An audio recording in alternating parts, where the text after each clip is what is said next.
ગુજરાતના મુખ્યમંત્રી નરેન્દ્ર મોદીને પ્રધાનમંત્રી બનાવવા યુનિવર્સિટીના 2000થી પણ વધુ યુવાનો ભાજપમાં જોડાઈ ગયા હતા। આગામી 30મી તારીખે યોજાનાર મતદાન પૂર્વે ભાજપને યુવાનોનું જોરદાર સમર્થન મળ્યું છે। ગત રાત્રે ગોરવા ખાતે એક સાથે MS યુનિવર્સિટીના 2000થી પણ વધુ વિદ્યાર્થીઓ ભાજપમાં જોડાઈ ગયા હતા। આ યુવાનો નરેન્દ્ર મોદીને વડાપ્રધાન પદે જોવા માંગે છે।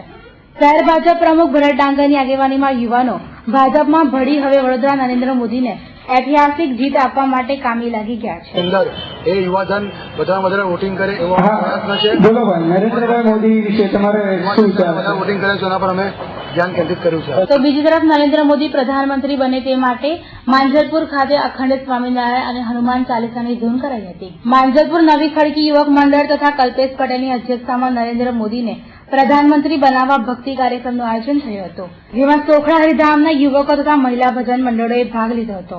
લોકોએ અખંડ સ્વામિનારાયણ ધૂન તથા હનુમાન ચાલીસાના પાઠ ગાઈ નરેન્દ્ર મોદી પ્રધાનમંત્રી બને તેવી પ્રાર્થના કરી હતી।